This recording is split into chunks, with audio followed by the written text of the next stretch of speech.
This episode is a special that I'm doing in partnership with the Spill Festival, which is running in Ipswich between the 23rd and the 26th of October. Welcome to Big Bad Beautiful Brains. I'm James. Since I was diagnosed at the age of 45 with autism and ADHD, I've been on a journey not only to discover how my brain works and how to look after myself, but also about other people's brains and how they look after theirs. I'll be speaking to people from all different backgrounds, all different ages, and all different experiences to understand how they think and how their big, bad, beautiful brains work. This episode, I'm joined by Sophie Giller, an artist whose work moves beautifully between sculpture, textiles, painting, and installation.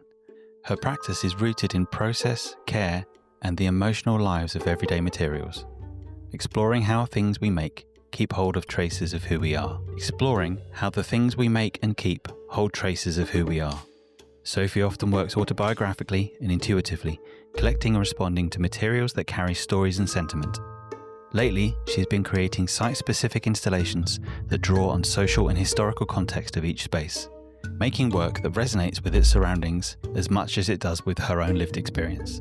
Her work has been shown at the ICA, the Saatchi Gallery and Standpoint Gallery, featured in The Times, World of Interiors and Time Out, and recognised by awards including Bloomberg New Contemporaries and the Gilbert Bayes Award for Sculpture. Sophie, hi, how are you? Hi, I'm good, thank you. I'm a bit tired from installing last week still for Spill Festival, but I'm good, I think. Has it all gone to plan, or has it been well, nothing really ever goes to plan, but has it gone as you expected?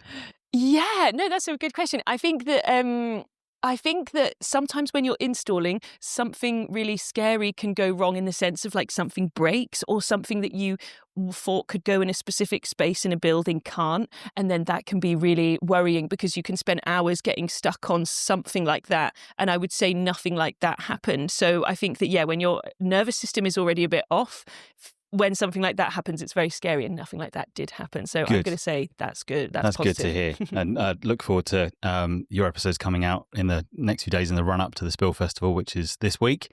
And look forward to kind of going around and just kind of seeing what's going on and what's happening. Thank you. Yes, please do. What's a song or sound that's been stuck in your head recently? Yeah, this one's kind of funny because this is only more of a super recent one. I think it's the Sugar Plum Fairy by Tchaikovsky. And I kept humming it because I was talking to my partner and saying, I was like, I don't know if I like classical music. And then that kind of, it's just in my head. And we couldn't find it. We couldn't find the title for it. So I think it became a bit of like an earworm where you can't find it. And then when I hummed it to my dad, who's a piano restorer and plays piano and knows, he knew it straight away. And then I would say since then, it still hasn't gone out. It's like my brain hasn't processed like, no, you found the title. Do you have that a lot where you kind of, a piece of music or clip of audio kind of really gets stuck in your head and you kind of want to think that you're done with it, but it really hangs around a lot longer than you'd hoped? It's a good question. I would say it doesn't always get stuck, but I would say I do get the thing where if it happens and you play it, then that play seems to be when you listen to it, that seems to sort of help process to that's the release you need of just kind of, it is a thing and it's fine and I've heard it now and that's okay. Yeah. It can go on its way. Yeah. What's something you've been curious about lately? Yeah, so for the project Port to Port, we've been looking at loads of amazing sort of maritime crafts and sort of local histories, and then we've been doing different art workshops. But I got to do this amazing workshop with someone from the Excelsior Trust, which is this amazing national historic ship that lives in Lowestoft. It's a fishing smack from 1921, and an amazing guy there called Robert Harbord. He did like a rope making workshop with me, and that's like it's on the national endangered heritage crafts in the country actually as well. And when I did that workshop, I was so like, whoa, the world of like ropes and knots is mad. And you sort of learn these amazing things to do with like how if you tie certain knots, say in a few directions, you're putting the tension on all three places in the same pressure, which is what like a mast needs at the top. Or sometimes like, for instance, in like we were talking about Ipswich or like smuggling or like histories, there's amazing knots where you can tie up your horses and on one side it's so tight, but on the other side you pull it and the whole rope comes away and you can just get away in 2 minutes or something. Not 2 minutes, sorry, faster than that. But yeah, so I think that I was really interested in all these kind of ropes and knots and how they kind of literally sort of in form like sailing. And I was sort of, we've made lots of screen prints of these close-ups, and there's this sort of crazy big patchwork sail that I've been making with Holly Schofield, who's an artist and project manager. So yeah, I would say learning about different sort of nautical crafts, been really interesting. If you had to describe how your brain works in 3 words, what would they be and why? I think one of them would definitely be emotion or emotional. And I know that's maybe a weird one because it's something we feel in our bodies a lot, but I would definitely say that I feel that my brain runs off that energy, those energies, good and bad, and all the shades in between. I would maybe say observant. I feel like I'm someone that definitely just like loves looking at stuff, loves watching stuff, and like whether I'm driving or whether I'm with someone, or I feel like there's a lot of it's almost like scanning things for sort of details a lot. And then I don't know if the last one would be I'm almost like torn between two. I wonder if one of them would almost be a bit inconsistent, as in like I'd definitely feel quite different a lot. I would say different days that there's like different amounts of brain space or different amounts of energies for certain things, and sometimes that's amazing and sometimes it's awful because then you don't want to see anyone, or you don't. I don't know. It's up and down. And Yo-yo. do you just kind of go with the flow with that sort of thing, or do you sometimes feel like, oh, I wish I could have consistency? Or is the kind of inconsistency a great thing because every day's different, and it creates a bit more variety in kind of what you do and how you interact with the world? Yeah, it's a good question. I think sometimes it's kind of like a pain because I wish that I could be more sort of even keel day to day or something. But I wonder if that even keelness would come with being a bit more routined or a bit more sort of regimented or structured. And I think because I do such different projects, and sometimes I'm flipping between paid work that's different types of paid work and different art projects or different deadlines or commissions sometimes for people, I think because every week does look different, I think maybe it just keeps on, firing off these like cylinders are just different. And I don't know. Yeah, I think maybe you have to go with that. What's something you're still figuring out? Oh my gosh. Well, that is one of them. That is one of them. As in like managing energy levels, definitely. I think, and we talked a little bit about it before, I think maybe also sort of a work-life balance a bit, because I have a home studio. So I'm living with my parents, and we have like a kind of, we rent like this crazy big old farmhouse, and then there's all these barns. And I kind of jump between working in the barns or a room in the house. And I would say that that's really bad for, the work-life balance. Even the barn, actually, even stepping out, like exiting the building really changes it to the one in the home. Yeah. So the one in the home is like become a storage unit, and I'm like, sort of working the barn. So maybe work-life balance and finding it hard to switch off and finding it hard to, find those kinds of rhythms that might actually lead to a bit more of a calmer life. What's something about everyday life that's easy for you but hard for others, or the other way around? Yeah, I think that something that could be easy is I feel like I always feel really driven to do stuff, not always the same thing, as in like whether that's I think I definitely get excited about new challenges. I don't know if excited is the right word. I think it's more of an addiction. Kind of the need for novelty, or just kind of change? Yeah, I think the change. I think the want for change, or maybe a restlessness. It's almost like, I think sometimes when I'm sort of finding things a bit hectic in the studio, I sometimes think, oh, why did I choose to do everything in like multimedia all the time? Why did I choose to use all these different mediums at once that I don't know what I'm doing?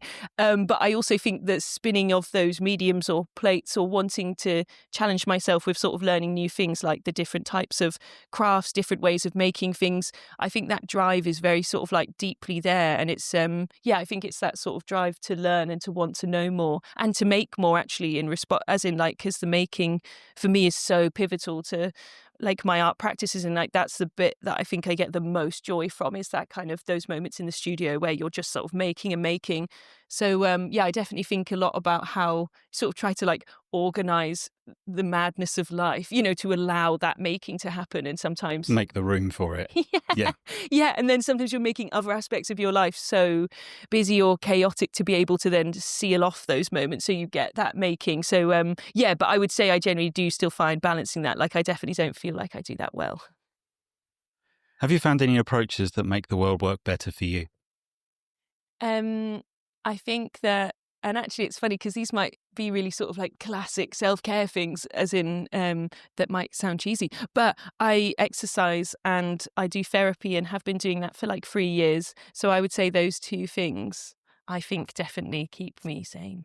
Yeah, I think for me, I was always kind of, completely anti-gym and didn't ever really see the kind of huge benefit in it until kind of I started getting my head together a bit better last year, and then suddenly realized actually kind of keeping fit is actually a really good thing to help the brain.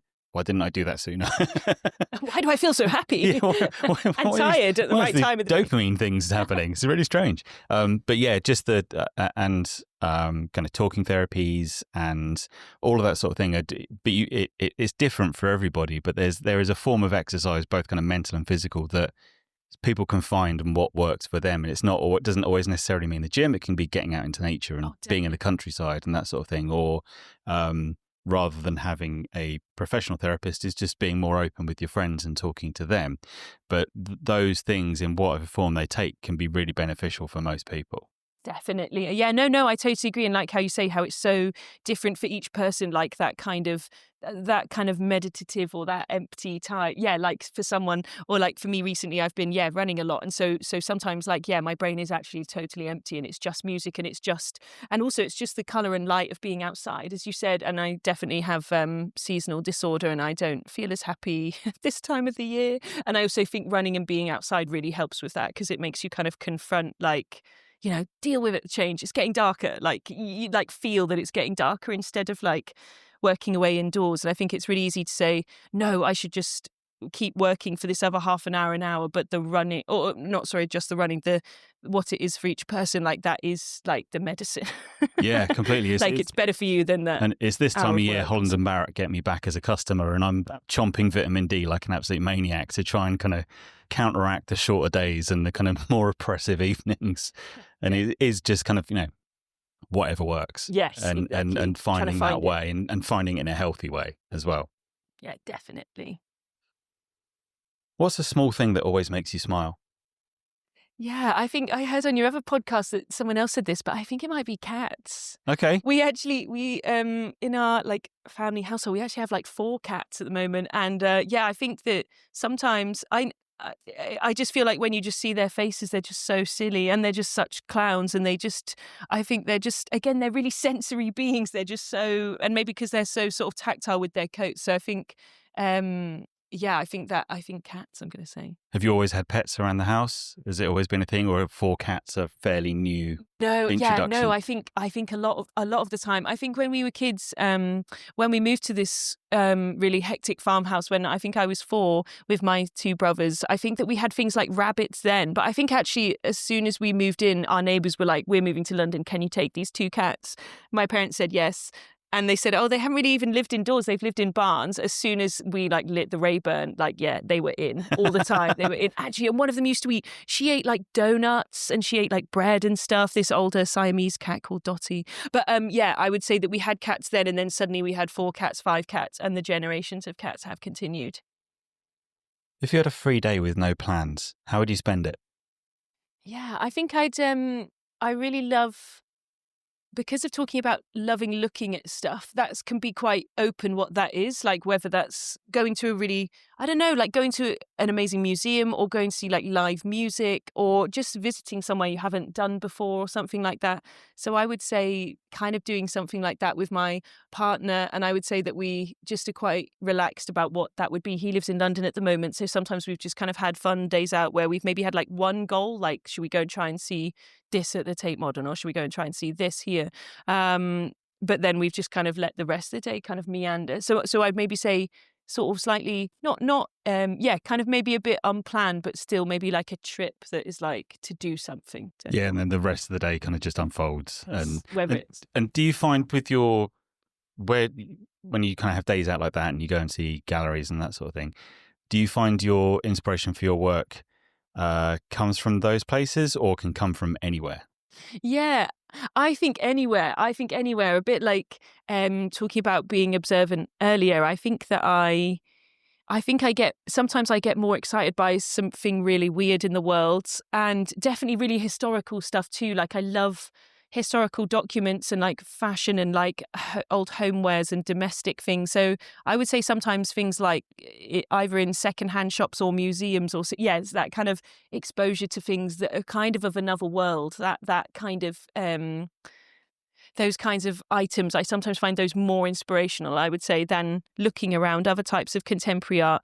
But I think the art's maybe not even always contemporary, as in like maybe it's from like a bit more historical. But I would say I definitely find it exciting how different it is seeing artworks in real life to seeing the pictures. And I think maybe from being someone that sort of makes a lot of stuff with their hands, I think sometimes in this funny way you almost get a bit like, oh, how did that person finish this off? Or like when you see the paintings in real life, like these kind of, either how shiny they are or how they're framed, or there's these really weird details that you're just enjoying looking at as well. Absolutely. One of the other Spill guests that I've spoken to, he's a photographer and raised a kind of very interesting point about the difference between consuming art on a screen, on a small device, and actually being in an environment where the art is happening or is situated, and the complete difference about how it grabs your attention, how you interact with it, and just how you kind of perceive it is completely different to a doom scroll and kind of watching a small image or a small video of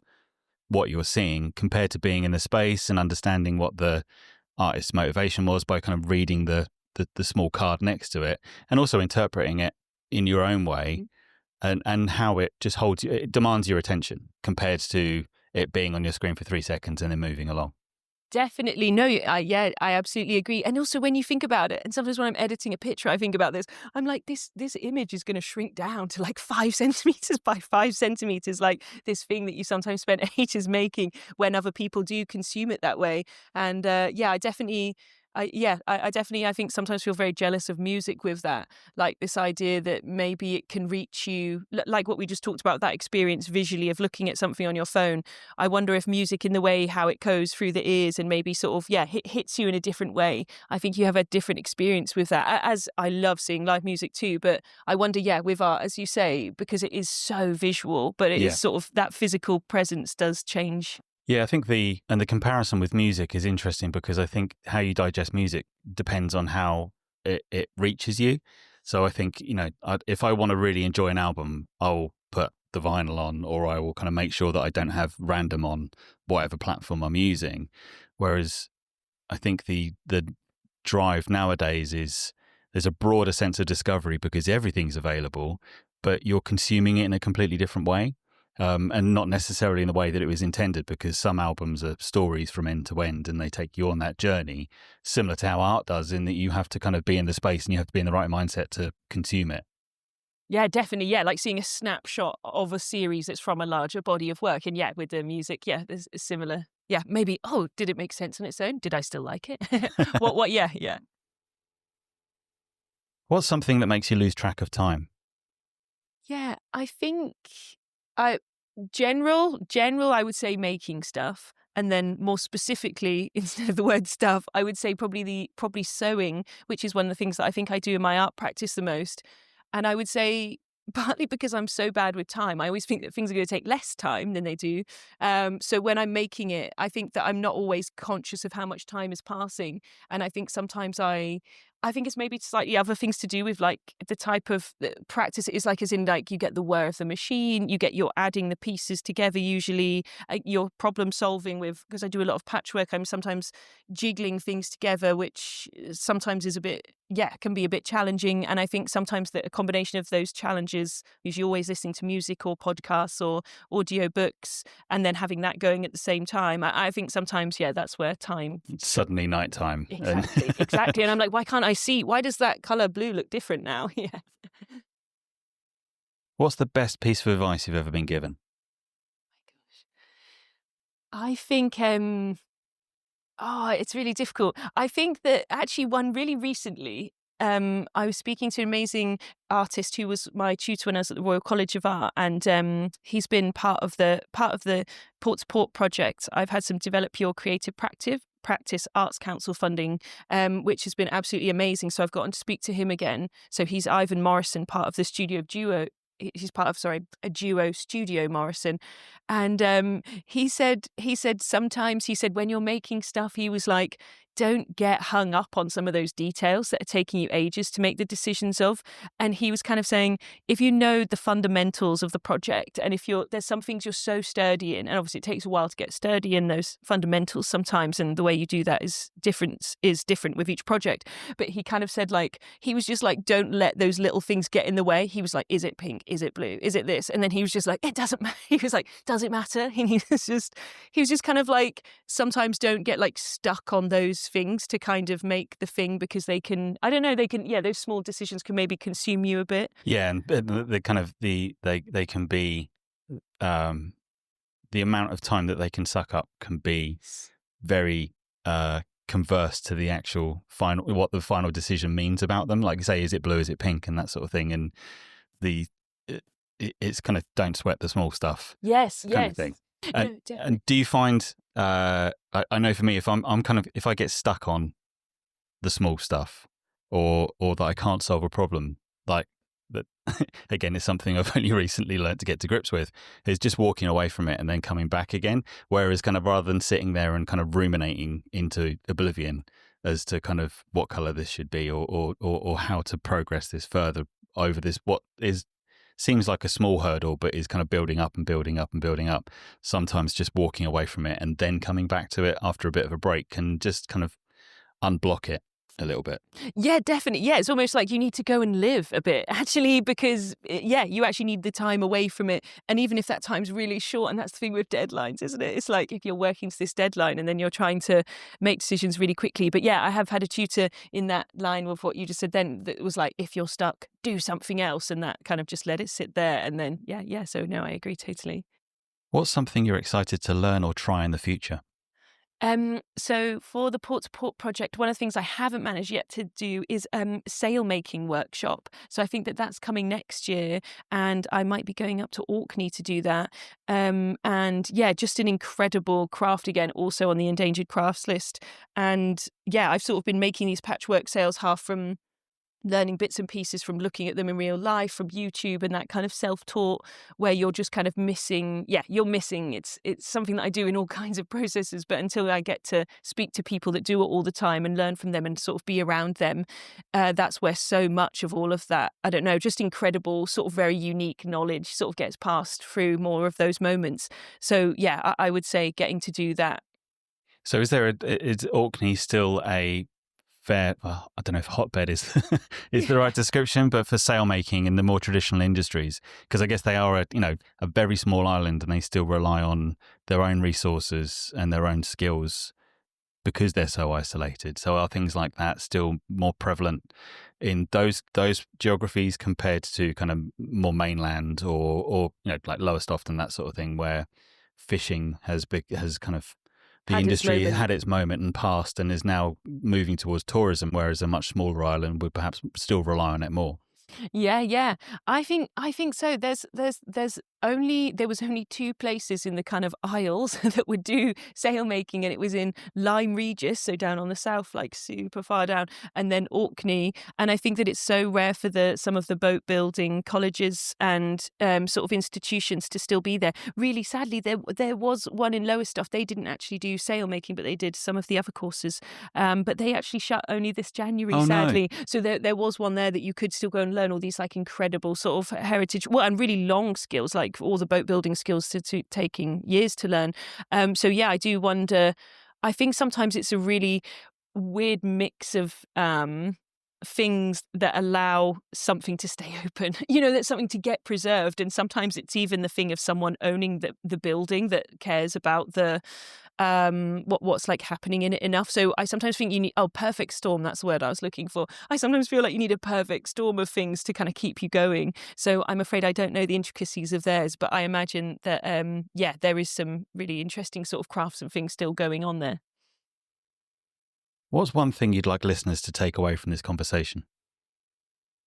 Well, I think we talked a bit about this earlier, that idea that when you talk to different people and sort of hear how their brains work a bit, that sometimes there's like a little piece of that. And even if it's just like a moment or something that you'd been thinking about in your own mind a bit that when someone else says it, you'll go, oh yeah, I do that too. Or you go, oh, I thought that was bad that I did that, but that person sort of made it normal. Or yeah, I just feel like the world's been like a very stressful place recently, and I really enjoy listening to podcasts and people talk about things. So I guess just any moments of enjoying.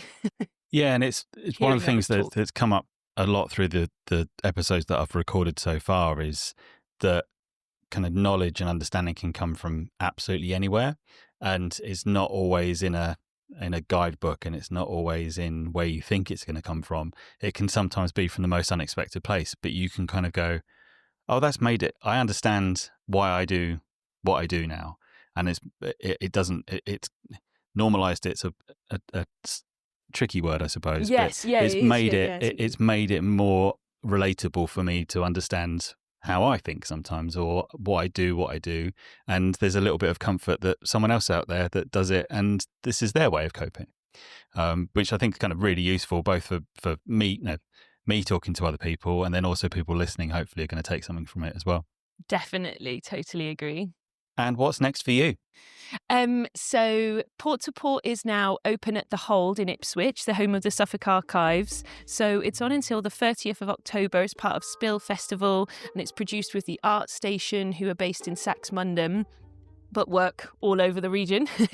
And then Holly Schofield and I are doing 2 art workshops, part of Spill Festival this Saturday. So that's at The Hold.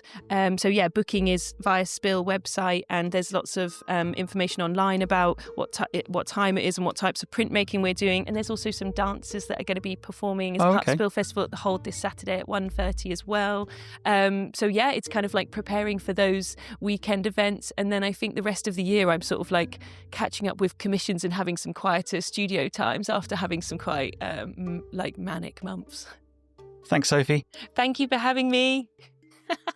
It's all right.